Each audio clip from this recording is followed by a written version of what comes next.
So this particular tour is very, very current in the sense what the situation is around the world. Just for us, like for Roe versus Wade, the how the Supreme Court waved around the Roe versus Wade, what do you call, uh, um, overturned the abortion rights. Just like that, what happened on 9th March 1979 in Iran was there was talks that there were going to be mandate hijabs. They will have to wear hijabs. And up till then, Iranian women were the most westernized women in the East. Even in India, they were the most modern women. And when all of a sudden, overnight, there was the law changed and they had to be wearing hijabs, or else, like what happened recently, they killed this 22-year-old girl. So imagine, they just, like, this is the beginning. I mean, the whole idea, from far, we think, oh, something is happening. But to live in that situation and then yet be creative, and with all the censorship in place, put the message across is, I think, is a terrific, strong, what do you call, strength these women have, that in spite of all the restrictions, they've been able to convey to the world what is going on. And we from far, we don't really understand what this thing, what it is, what does a war-torn country, how do the people there feel? They are just pawns. All people everywhere in the world are the same, be it our enemies or be it our friends. The people are the same. It's just, the politicians or the people in power, they change things around. So it is really, really very fascinating to see it from their point of view, from their idea, what it is. And they are very, very good at it. So let's begin. I am most impressed by these women. We'll start with the first one, Hengame Golestan. She's considered to be one of the pioneers. She was right around the Jalali times. I mean, she was, I'm sure, along with it, because she and her husband are also very well-known photographers, Iranian journalist photographers. She's right now in exile in London. The idea of going back home must be really daunting and haunting, and they cannot go back because they are in exile. Next slide. So this is what she took the photographs of the Million Women March. And the people, you can see the expressions, they are not quite serious. They are just kind of, oh, this is just going to go. I don't think so, it's going to happen. But they still, the solidarity they met together. And she has taken pictures of the women on the march. It's snowing, it's cold, and still people are there. You can see everybody's hair is open, and they're chanting. Next slide. You can see the umbrellas to the end, like a kind of almost infinite. And because of the snow, some people have their head covered, but and the rain. But most of them are not. They are just like, there's such solidarity. They all got together. This is picture from 1979, March 9th, just after Khomeini came onto power. We can see from their expression of the people, they quite don't get it, like it's really going to happen. They don't believe it. They are just protesting, and they, hoping maybe that it might be turned. And even this one, this is the big, a very famous road in which all the processions go. And in the next slide, you can see there are like thousands and not in this. Here we have like a dialogue going on between the, no, there are dialogue going on. Even men were, like, see, the woman is arguing as to what it is and whatnot. But there wasn't any animosity about it. There was a faction which is very, very strict, very orthodox Islamic faction, and then we had the rest of the people, and how all of a sudden things started turning, and here we have just a dialogue. You can see in the next slide, they are standing above a car.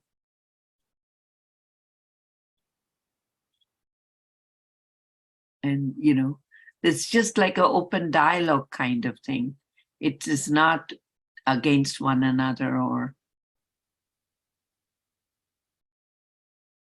So how many people, even men are here. It's like together, men and women are together trying to change things around.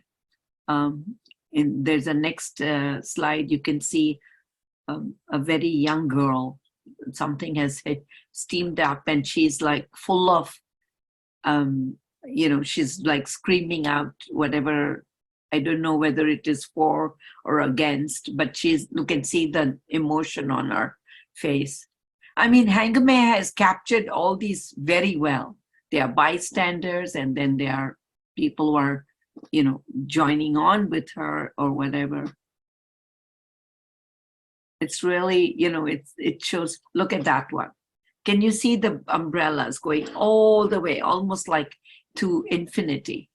And it was a cold day. It was really cold, and people just joined in, trying to hope. They're all hopeful that it may not be turned around. It won't happen. And then it did happen. And I think on the 10th of March, it was passed. This is the last time you see Iranian women with their open head. And after that, the law changed. Look at this. In this, we see just college students and older women and, everybody together. It's like one of those rallies in DC, you can see people to the utmost, like as though, like you can just see dots for the heads. I remember it during Obama's inauguration. This is Shadi Gadirian, and she is settled in Tehran. She has a BA in photography from Azad University, and she has been the culture of photography in Iran has been very, very old, and it's been very prominent. There was a ruler. I mean, there was a photographer there was a ruler who was very fond of photography, and there was a photographer, Serbian, who was an excellent photographer. And so all these people, all these new art, especially Shadi, has taken that, the archives of the senior photographers from 18th century, and how she has taken them as a model and staged her own photographs. Let's see. Dollar, I could interrupt just for a sec. Yes. Typically, my role is to facilitate these discussions, but because I'm running Dollar's PowerPoint, I can't see the chat. So if anybody has questions, feel free to unmute yourself and just ask. Yes. And Dollar would be happy to answer them. And I think you said 18th century, but you mean 1800s. 1900s. Sorry. Yeah, the camera was developed in 1839, but it was a popular media in Iran by the 1850s. So it got from France to what was then Persia pretty quickly. Right. I'm not 1800s. I always mistake that. So Shadi has taken that, and let's see what she's done. So I'll just show you some of the Serbian photographs. These are Serbian photographs, how he has staged a ballerina seated, and then there's a young couple, and the women are showing their legs. So these were actually meant for a girly magazine, and they were like very, passed around a lot. But what Shadi does is this kind of setting. She will set it up and she's putting different ideas. She has a whole different agenda to it. It looks very innocent to look at it just, but there are so many messages, so many layering that we can see. Next slide. This is again Serbians. It's showing his whole harem, and the family in it, and you can see another camera in the right in the middle. These were just family portraits, pictures taken. And the next one, that's also another one.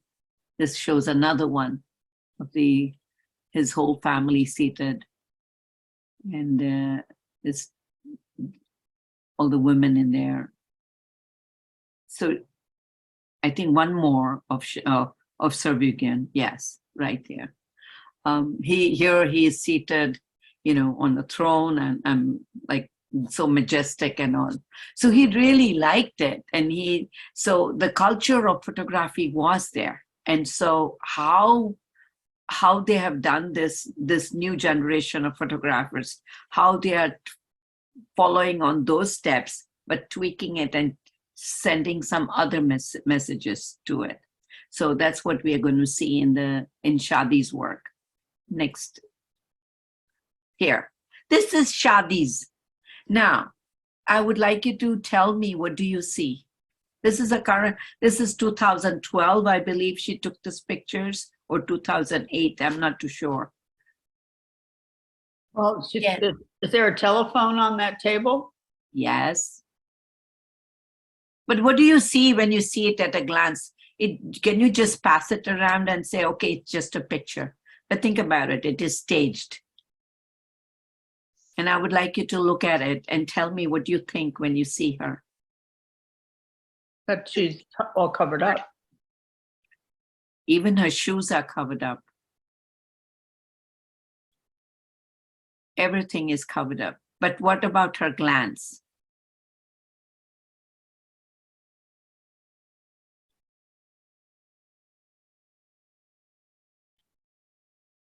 Her expression is almost defiant. Right. And her posture? Strong. Yes. So even though she's all covered from head to toes, her stand is very defiant. Her glance at us is like telling us this is what we are facing. And her hands posted right on her legs. That is also like a very strong gesture.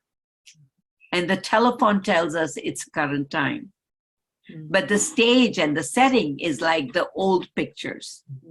She has a curtain there, and the alcove is all painted in, and with the carpet and everything.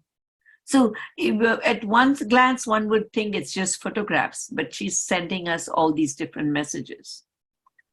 Next slide, please. This one. What do you think? What is this?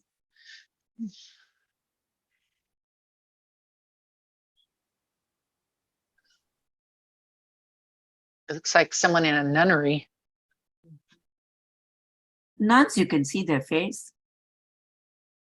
You cannot see the face. Just the eyes. Well, It's supposed to be a portrait for like somebody seated for a portrait where you don't see her, right?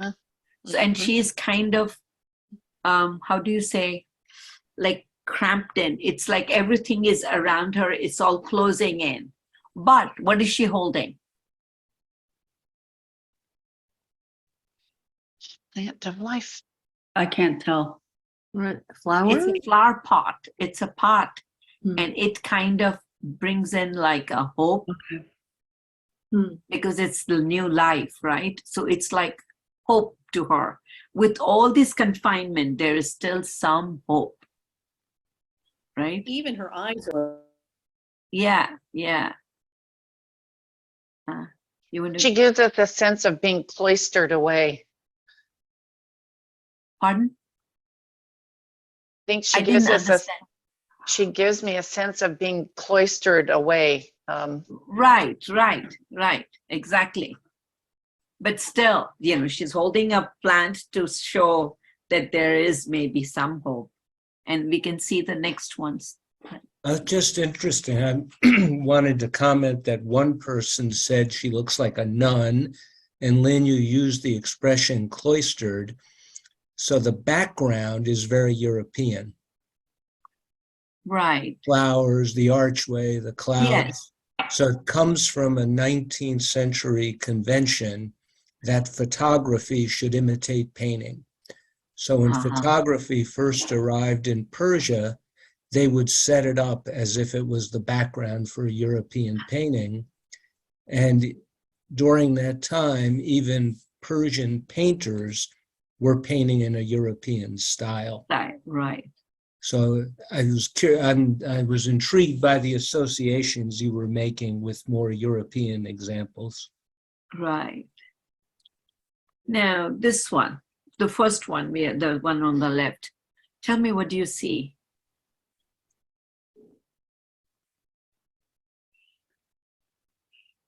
It looks like a blank. It looks like looks almost like a mirror. Right. But You're you supposed to, how a lot of European pictures we have where you see the back of a person and then the reflection in the mirror. So it's like two sides you see. But this is a plane here. You don't see her face because you're seeing the back. And then in the mirror also you don't see her. So she is kind of invisible, or you can say just her identity is totally lost.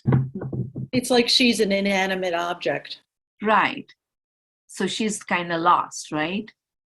This is portraying the 70s. No, she was born No, in it's the 70s. portraying right now. Yeah. Oh, well, yeah. They are dressed up in different periods, but I mean, this one is like, this one is fine. This one doesn't show what period or whatever. The other ones, they are dressed up in a earlier period, but the pictures are current, like 2012 or 2011 or something. They are And then look at and then the one on the right where they're holding either a picture or a reflection of books. Yes. Mm. So the second one is the reflections of the books, but the books that are banned. But guess what? You don't know who's holding them because you don't see their faces. So they can't catch you anyway.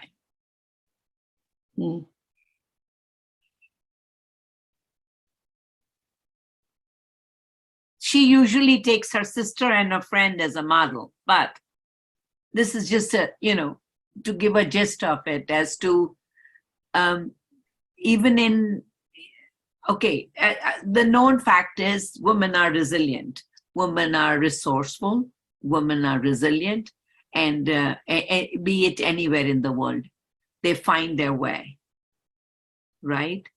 Right. And here we have them saying, you can stop us reading, we are reading. Next slide, please. This one. Tell me what you think. Plus she's You're reading. keeping up with current events too. Right. That newspaper is banned. And look at her. She's looking at us, telling us, I know it's banned, but I'm reading it. Yeah, she has a mischievous look on her face. And she's also covered from head to toe. Right? Next slide, please. She's covered from head to toe, but she's also wearing pants, and her legs are in a stance. Yes. She's not being demure. No, no, she's very bold, very, very strong stand. She have been able to go out of the home wearing pants like that? Oh yes, these are traditional pants. Okay. These are traditional pants. They can wear pants fine. There's no restrictions to that. You can't show cleavage and get out. You have to wear a burqa, or you cannot, or you cannot show your hair. It has to be covered. Music was very much a thread in Iranian culture. Poetry was considered very, very important, and very poetry and music really developed very well in Persia. One thing, it's a crossroad, and they had a lot of influences from East and West, and they were very good. But now they cannot sing. It is banned. So, next slide, please. Oh, after the revolution, women are not allowed to ride a bicycle in public. So what is she doing? She is riding a bike in the house to say, is this what you want us to do? Kind of, right? They cannot ride a bicycle outside. That next slide. That's a boombox. That's also defiant, right? Telling that I am listening.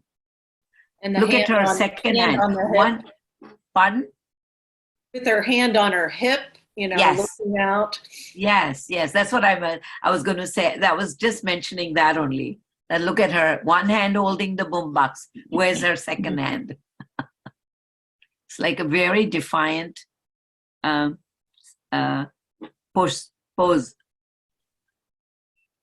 I am strong. Yes. Now, would she have been able to go out with just that way? Yes, she would be able to get out that way, but not with a boombox. No.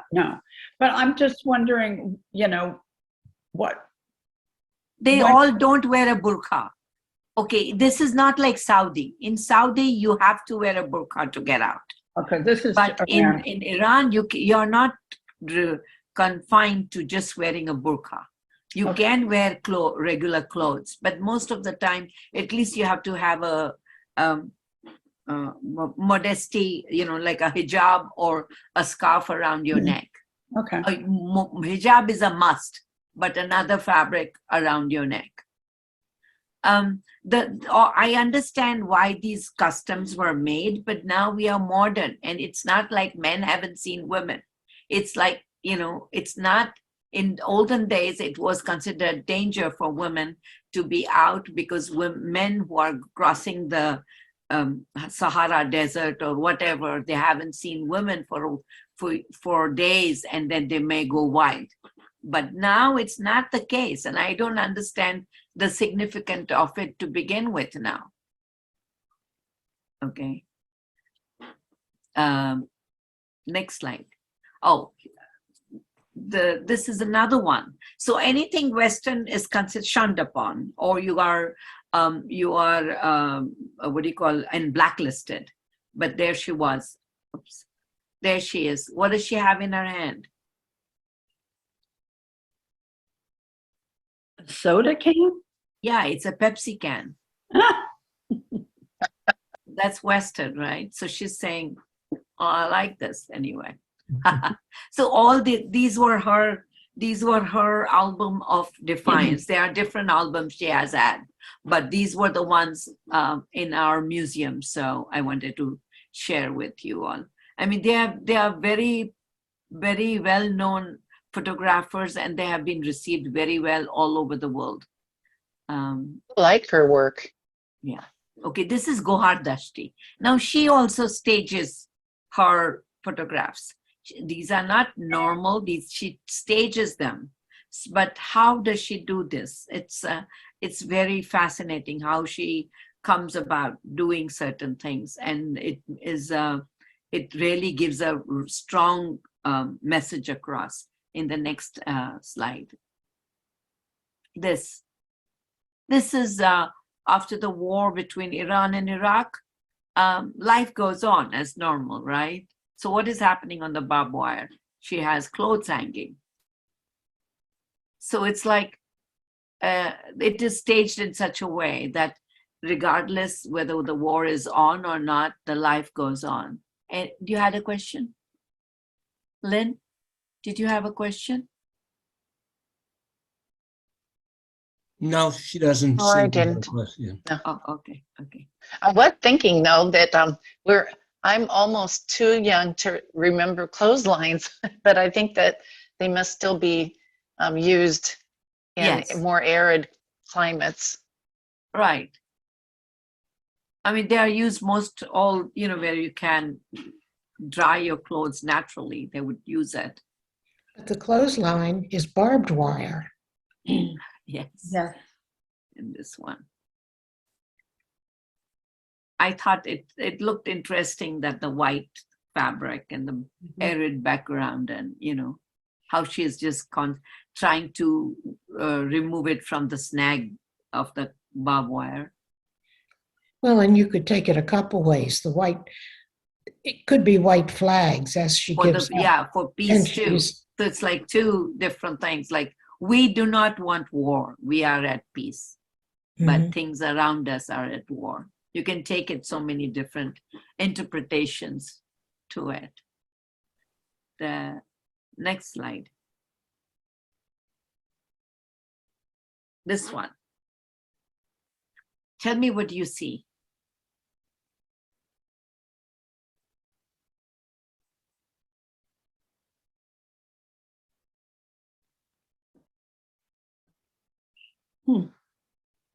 She's Is too she dressed showing, up.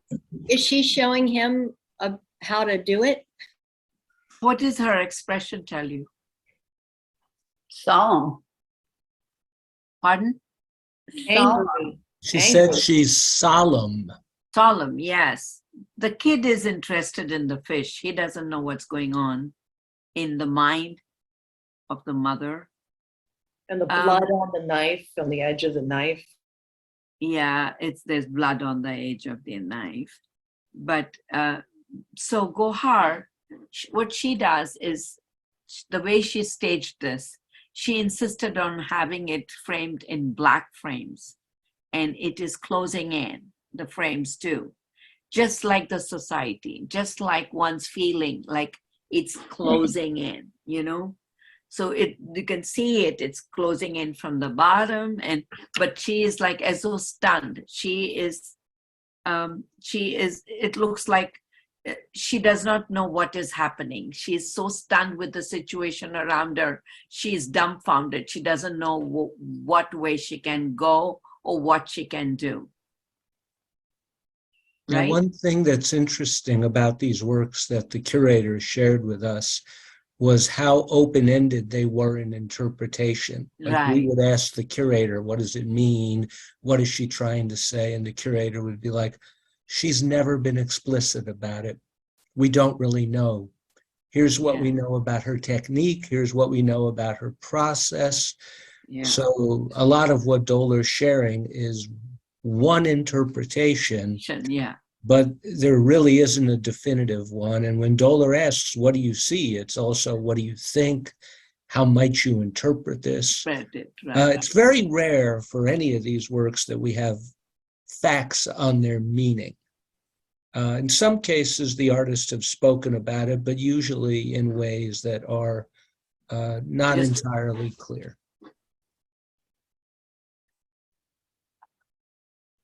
Well, I think she looks resigned. I didn't get that. She looks resigned. Resign. This Yes. is the way Yes. it's going to be. Yeah. Like that's what it is. So, like it feels like she's resigned to the situation. She hasn't, I mean, there are so many, like I said, like Paul said, there are so many interpretations, but you know that there's something quite off. When you look at it, you see there's something quite off by her face, and you know, and the situation at hand. Well, and she's in modern clothes. And Yes. she has long, beautiful hair showing, Yeah, she's indoors. but she's inside, yeah. And She's she's in indoors. a location that looks like it's very impoverished. Yes. And so my first reaction was like, is this it for our food? You know, is this all we have? Oh, yeah, you could. But She's But her wearing a clothes- very nice shirt for Yeah, her someone who's clothing's gutting a fish, beautiful. too. So Yeah, Right. clothing is beautiful. Yeah. It's hard to get your eyes off that bloody knife, though, in her hand, as if she lost all hope and she could kill somebody. The look she'd have before she'd stab somebody. Yeah. I think you just stabbed the fish. and with the newspaper is, you know, it's current events. Do we have blood on the current events? Is that what it's No. about? You know? Could be. It's open-ended, right? Next slide. Here, I would like you to look at this one and tell me what you think. And what are your impressions on this?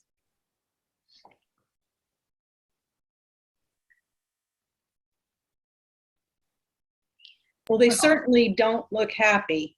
You know, they look dressed beautifully and comfortably, but they're not happy with what's going on. Yes. They are kind of blank expression on it, as though they were forced to stand for a photograph, right? Well, yes. What I like about it is that behind them, one window is closed, but one window is open to the outside. Yes. Like, maybe that means something. Yes. So that's what I mean. There are certain nuances, just giving you little tidbits about it, like maybe there is hope, maybe that's what they are saying, we don't know. And then that red stain on a shirt, what does it say?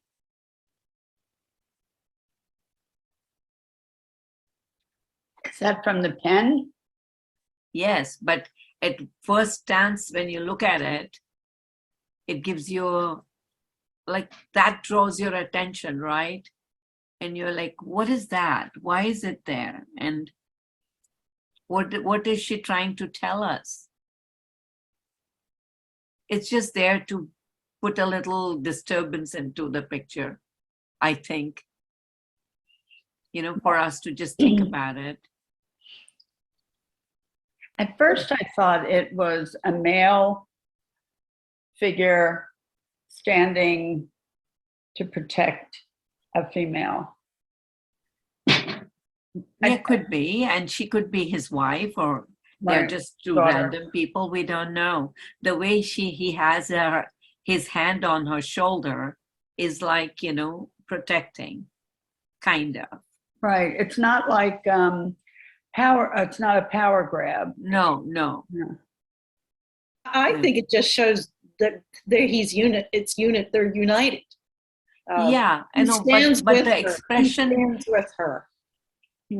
but the expression on their face feels like, you know, when there is a war going on or the situation changes, people will fight for a bit, and then they are at just a blank, what do you call it? Their mind is so boggled up. It's very hard for them to get out of it. Mhm. You know, that's what I feel, Mhm. that their faces are portraying that just despair, you know, not despair also, because they are so numb, they can't feel anything at this point. That's what I feel. Shock. I don't know what, I mean, In everybody shock. feels different. So it's interesting to me that she placed a phone, that she kept a phone in that picture. To show us that it's not old. that all? That signifies that the time period. Hmm. That it's not an old picture. Next one.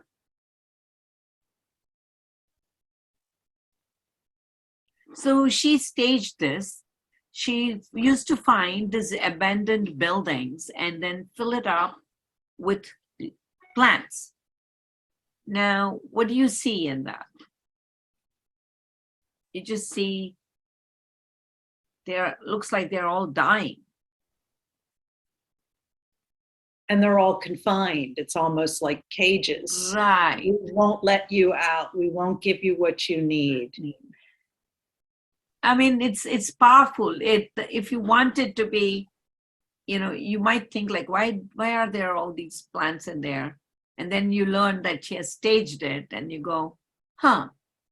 And they are inside, indoors. And then they are dying, and then you realize, okay, there are different things she's trying to portray. There's a play up on it, like the society or the people, right? Next slide. This is another one that she finds is totally, like ruined houses with like a lot of damage and all, and then she stages these. But these I thought were dying as well, but then there are some shoots that are going up, so maybe there is some hope. Maybe, I don't know. It's up to us to decipher. Well, there's some light coming out from the holes in the ceiling and from Right. perhaps the door on the left. This one to me is more beautiful than the previous one. To me, this does have some hope. in Some it. hope. Yeah. Okay, next slide. This is about, like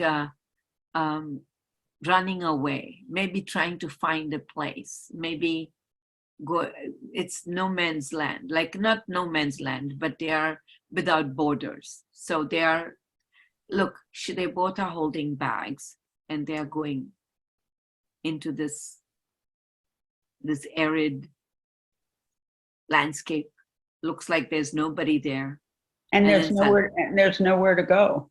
Yes, they don't know exactly which way they need to go. But I thought it was very powerful. And so I picked it. This wasn't in our exhibition, but I loved her work, and I picked it up.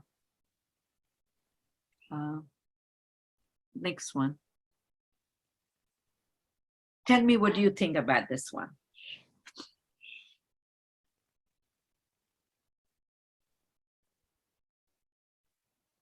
Is that a body under a blanket in the foreground? Looks like it, or could be. Now look at the body language of the people. They're staying away. Or are they coming toward it? They're coming towards it. What are they having? They look like they're carrying their shopping. Looks like they are carrying, maybe running away from somewhere, maybe trying to find a better place. Don't know exactly. But you know how it is when it is, war-torn country, and you see a shrouded figure, and you go, is it somebody we know? So there is a scared, the body language is, should we go forward? Scared to see who it could be. I don't know for sure. So the whole body language is just really great for that. As to what one thinks, what goes through one's mind when they see a body covered like that. Right? Wondered if maybe, given what was happening at the time, if it signified that we're going towards death. Could be. I mean, this could apply to any war-torn country. It's not necessarily just Iran. It's just something that what does one's mind play when in a situation like that? What does one go through, you know? Yeah, because this one wasn't in the exhibition, No, Donna, this was maybe you also not know, in the exhibition. was this done around the time of the Iran-Iraq War? Or Yes, was it, yeah. yes. So it was The- kind of the the series borderland of between the two countries. Yeah, I just found this one and the other one very powerful. So I wanted to include it in this. In the next slide, please. This one. What do you think is happening? She Well- staged it. Yeah. I mean, they look like they're standing in the line in the middle of nowhere to get on a boat or a plane or a train or somewhere to get out, but you're in the middle of nowhere. Yeah, there is no road. And they all have suitcases. And they all have to stay there because they're those parking, they look pink from here. Cones, the cones. At the cones. Yeah, there's a rope going around it. So as though they are confined to, like they are confined into a particular position. Again, it's And- like, here we are, nowhere to go. Yes, yes. What's the They're all looking forward. They're looking at something, maybe hoping that there's a way out, or maybe something is coming. And Maybe. they must all stay together like that. Mhm. Because they're cordoned in. There is a rope around, so they are they are in that kind of restricted space. So it's all like how the people are feeling in the country. Mhm. It's like a metaphor for it, or like a Mhm. impression, about it. There's air and space all around them, but they are not Yes. allowed to access it. They can Yeah. see it, but they can't have it. So this was in the exhibition, and I thought that was really interesting. The next slide, please. What do you think this one is? Mm. Wow.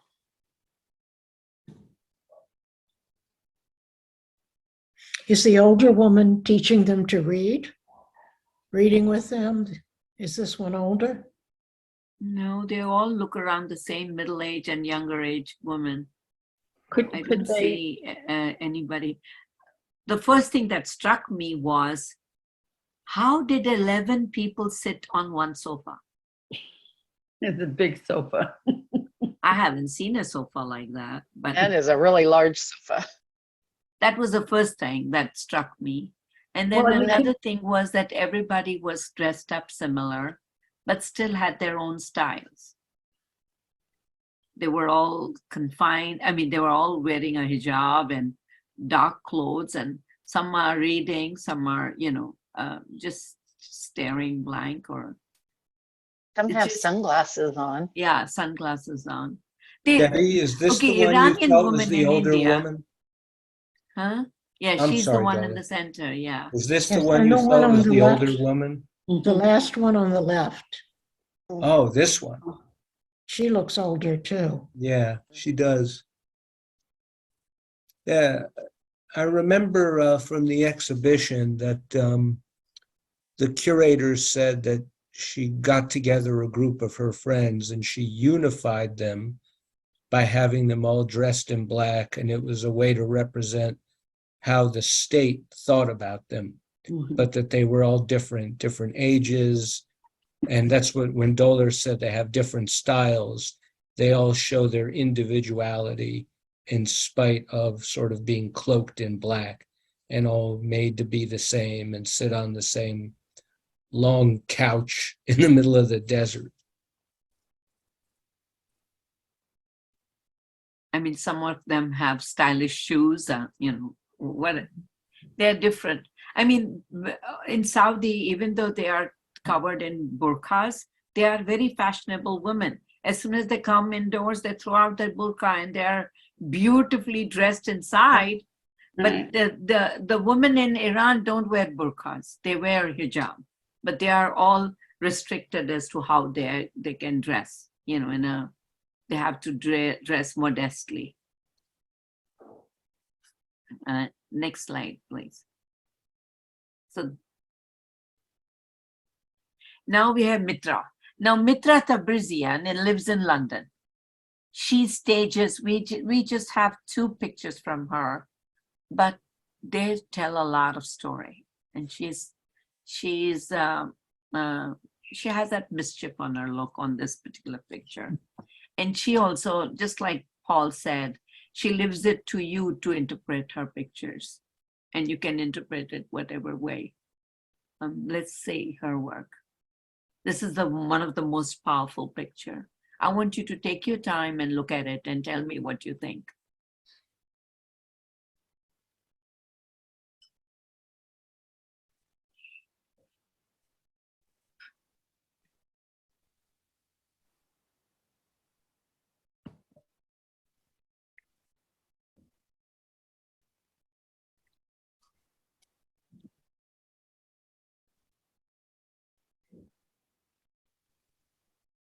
Well, the title says it's The Long Wait Yes.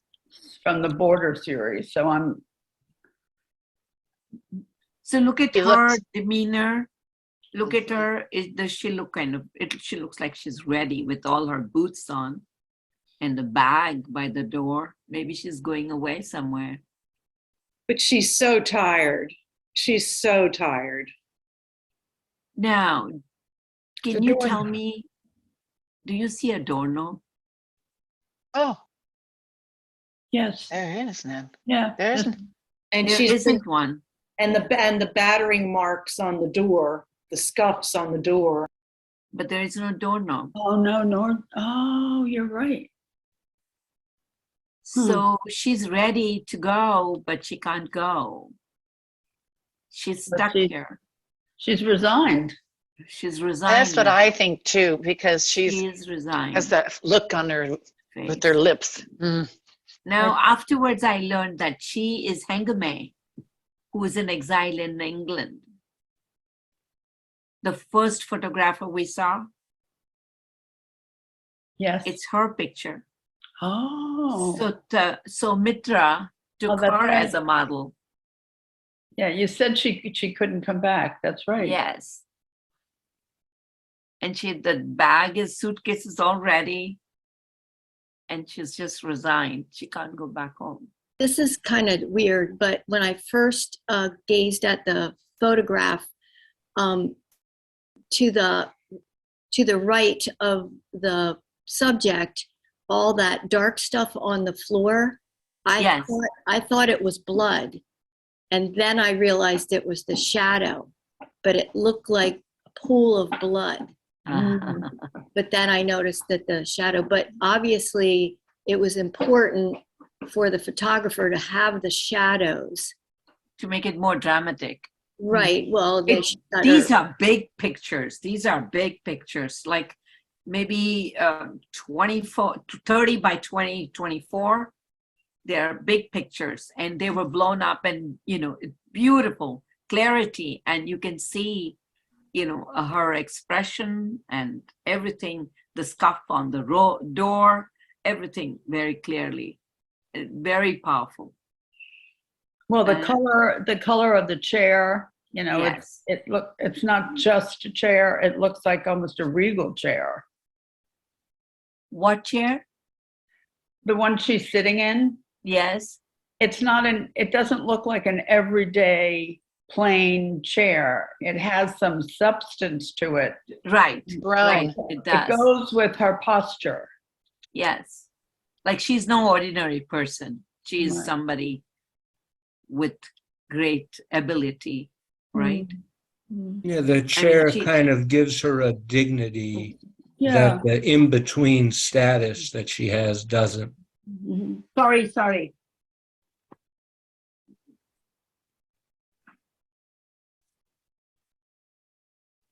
Ah.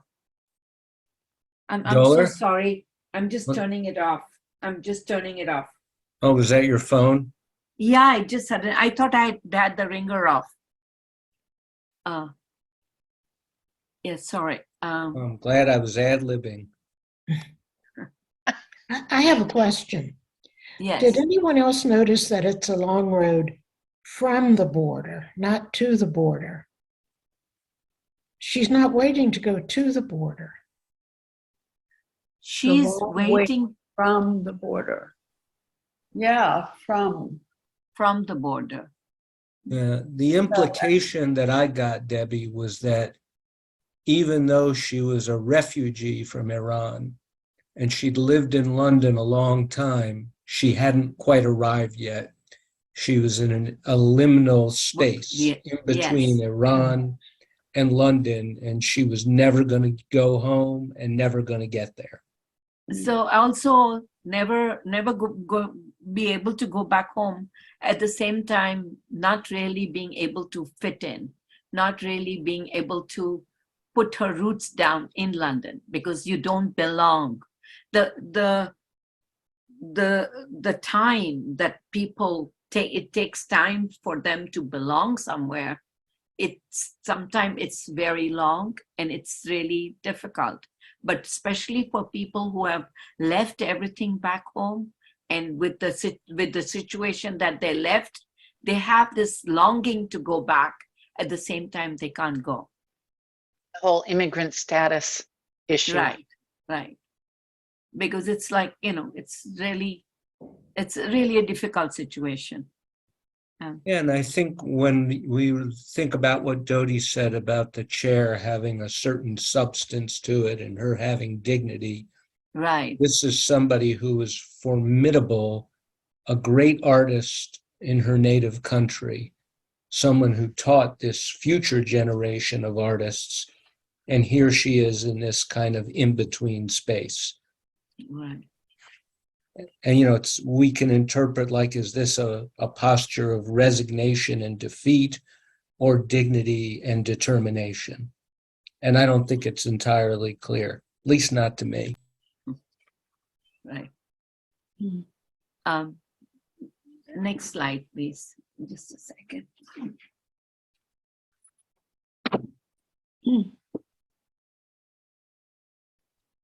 How about this one? Anybody, any idea? Well, the young man in the background by the car looks like he's unsure what to do. Or what did I do? Right. Looks like he had an accident. The Yeah, but glass is broken. He's got a coat on like he's one of the mechanics. So let me tell the story. Little bit I learned from the curator there that the person on the right used to be a general in Shah's time, had a great authority and had a routine and respect and everything when he was in Iran. He also is in exile in London. Now, when you lose all that and you are in a new situation where nobody knows you, neither do they care because they really don't have the time to know you. Also, to be able to say that what he was or where he was, he is kind of lost. He has, in the beginning when I said women are resilient, they can adapt easily. For men at the middle age, it becomes really difficult to adapt to a new situation. So he's kind of lost. He's not even looking at you. He's oblivious. Only the person looking at us is the cat. Right? And then the I kid. wondered if he's just waiting to get his car fixed. That was my first No, thought. the thing is, I mean, we are not sure as to what it is, but the curator said it looks like that this person is not able to even communicate with the son or whoever it is, because this kid has not seen the war. He hasn't even experienced what went on. And he is a new kid in London. He doesn't even, he had an accident and he's looking at his hands and he's oblivious as to what turmoils are going on in the senior's head, what's going on in his head. And he is just oblivious. So there's a faction between the two too. But then you So- look at the car and the headlights are broken. So the light to show you the way is gone. And the windshield's broken. And your way of getting back, you have no way of getting back. You're stuck. Right. You're stuck here. And the All- thing is that the door acts like two different situations going Yeah. on. There's the generation gap. Right. Next slide. Now we still have two more to go. So this one is Nusha Tavlokian. She is a high school dropout. She's a self-designated photographer. She's the youngest photojournalist, and she started photography at the age of 16. And she's very good. She has some excellent video clips, and she has some, we had a big video clip of hers at the beginning of our show, and I will just share with you just a minute. Oh, I cannot do that, right? You have to do it, Paul. Click on that.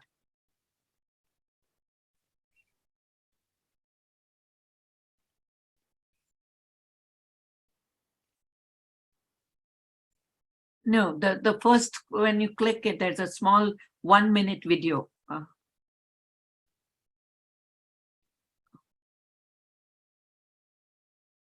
don't know if it's going to work. I think it was one more page back, Paul. That one, when you click that, yes.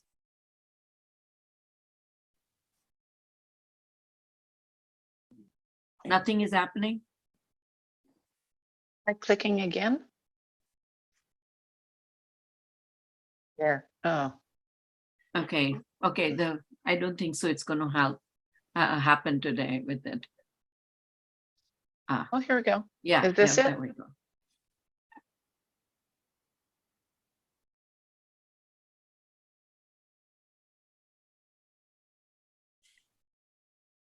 Oh. At the bottom is make a large picture.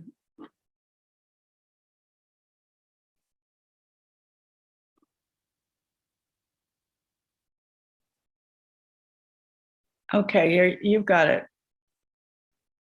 It's very slow. It's moving very slowly. See the, Yes, yes.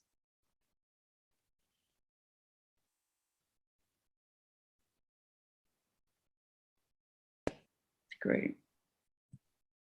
That's beautiful.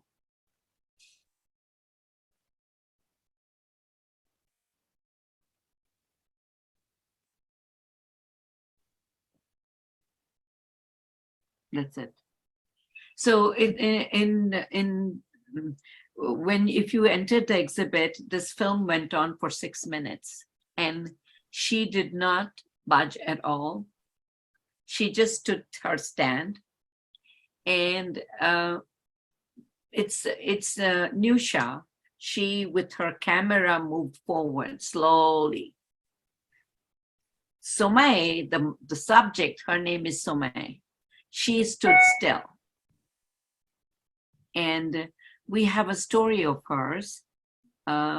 She looks very strong, a woman. She was, oh, sorry. Go back. So the Nusha took her as a subject. Somay goes to work 2 hours, back and forth to her 2 jobs. This is her picture in her bus when she's traveling. But her story is this, that she comes from a small town and her family got her married to her cousin. And she did not want to get married to him, but still she had to marry him. And it took her 7 years to divorce him because it was a big mistake to be married to him. So then after divorcing him, she moved to Tehran and she goes back and forth. She does 2 jobs to support herself. And here she's traveling to her job. Next slide. This is one of the picture of when I said, remember that singing was considered very, very important activity in Iran. Right now you have to put down the shutters, close the lights, close the door, and sing in the inner room quietly. Hopefully nobody's going to snitch on you. So there are women singing in privacy because you cannot sing in public. Next slide, please. This is what it is now. It's like pigeonholes in Tehran, the apartment complexes, and the only thing that kind of keeps them a little sane or maybe looking into the future or whatever is television. So they're all in pigeonhole apartments, just looking out or just being lost in the television.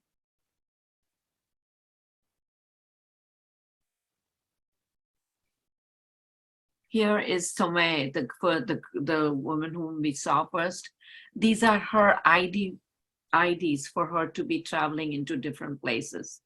She has to show them that she can go to one section to another. So these are all her IDs. And she looks so strong, right? Because that was what her pose was and under that tree, because she chose that tree. That's a magnolia tree, and in the winter it's so cold, and the plastic bags were were always caught onto it, and they're waving in the wind. And she just stood she made her stand that come what may, I am going to stand. I'm going to what do you say? Come what may, I will bear it. I'm brave. I'll face it. That's what. This is Nazneen and Sammy's story. Nazneen and Sammy met, got married, were in love, got married. This is something that she took a picture of them. They did this in public for her. It's not allowed now in public. This is just for her, that because she was filming them. And Nazneen got a job overseas. This is when she got the job. And what happens?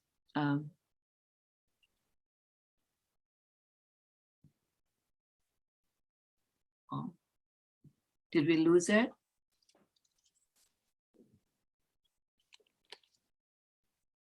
Oh, we're not seeing the shared screen anymore.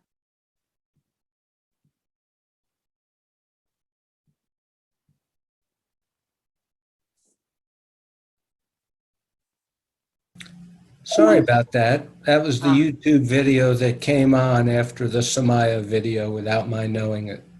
Oh, Did you all hear that?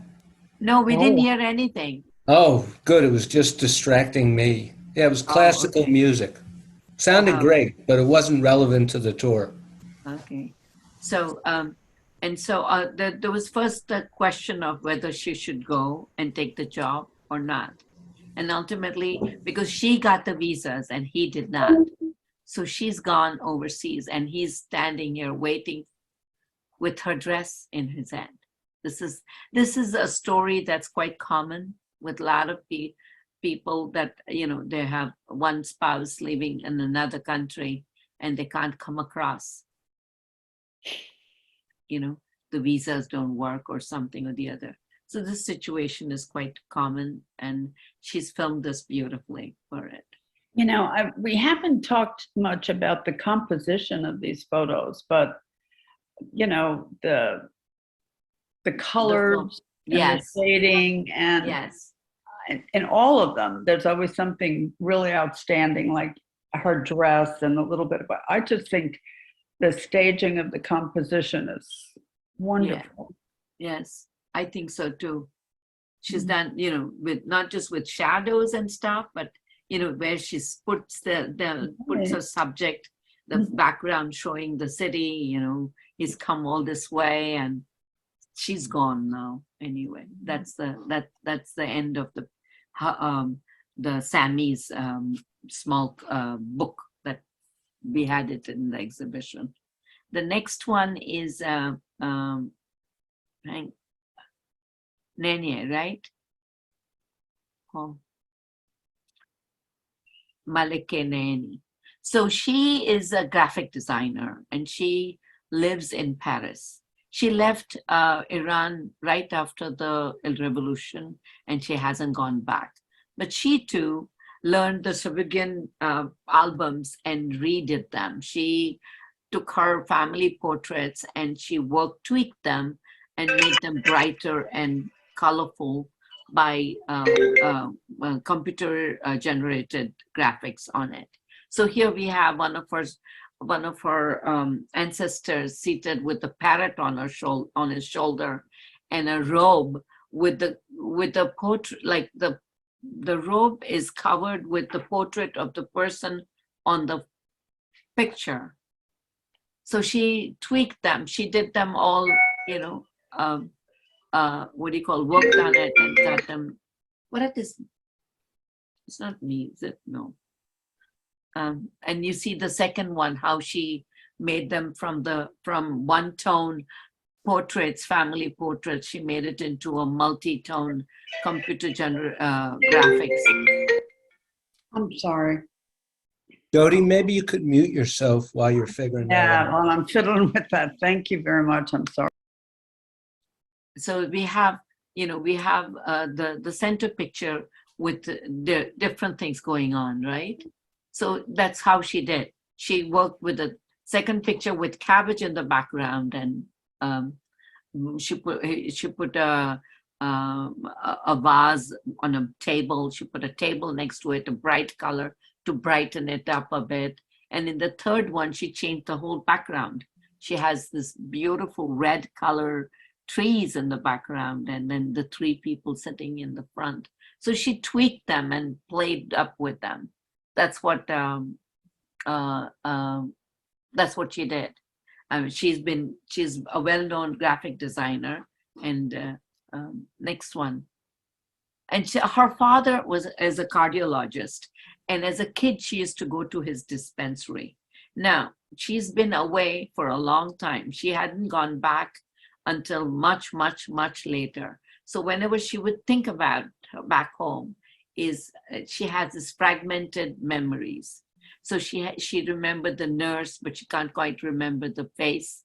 So they are like kind of fragmented pictures.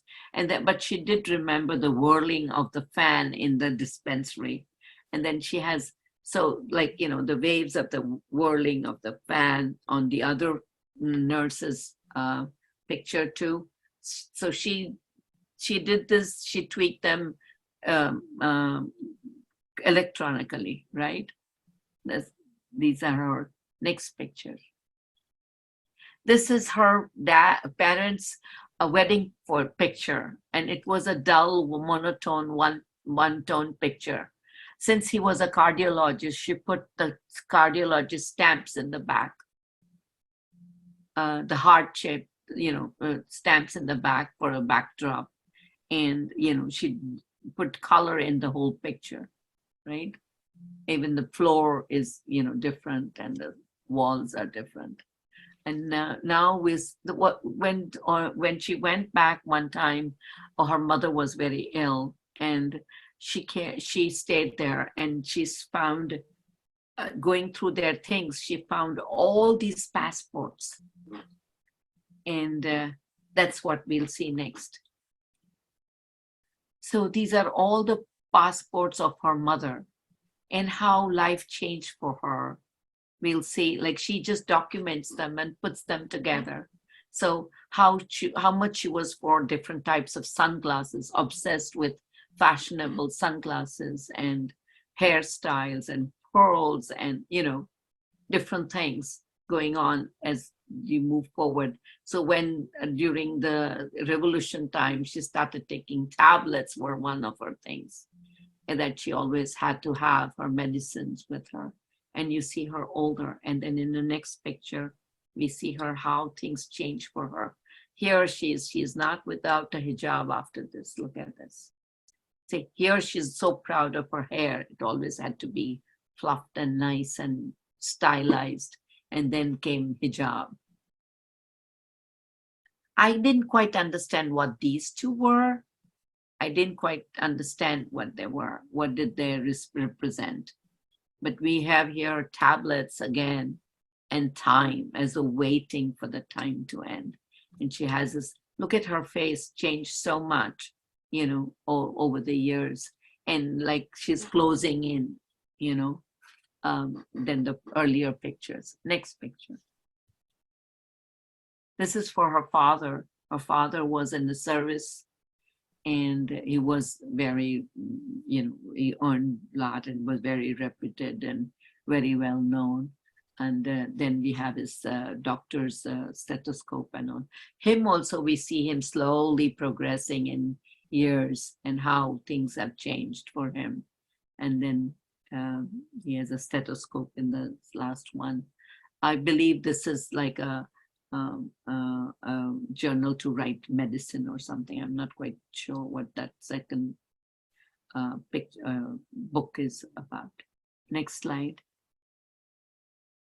So, and then he had traveled a lot too. So we have here, you know, him with his watch was very important. Him going to Paris all the time and traveling and seeing the exhibits and all. Here we have his collection of stamps, his passports over the years that have expired, and then all the things he kept close to him. That is his family and his memories of the times gone by. And that concludes our tour, and I hope you all enjoyed it. I hope you all had Very much so. Thank you so much, Doler. It's a treat to be trying to observe and look at the deeper meanings of art. Yeah, I mean, especially these, you have to, there come with so many layers of information, and to understand it all, it takes time. Yes, it's not just a passing glance as you walk by, is it? No. That's one thing, you know, in the museum, if you just pass by, you miss out a lot. If you take time, if you don't need to see everything, but see whatever you see with great detail. It's Thank you to the fun. museum for making this available to us. We really appreciate it. We You're do, welcome. definitely. Thank you. Thank you, Paul. Thank you. You're very welcome. Hope to work with you all again. Oh, Thanks, Doler. And thank you, you, Paul, Paul. for being such a good assistant for Doler. Yeah, that worked out No, beautifully. he's a great, you know, he does. I get so lost with, I'm not so computer savvy. I can do some things, but somehow for some reason, every time I do Zoom, my slideshow goes onto another screen and I have no idea how to bring it back to this side. Yeah, You know. Doler can go like 6 times without having a problem, but we'll work on it. Well, we're very understanding, believe me. Yes, we are. Well, we appreciate your patience. Thanks very much. Thank you so Thank much. you Have a all. good afternoon. Thank you. Bye-bye. Bye-bye. Bye. Bye.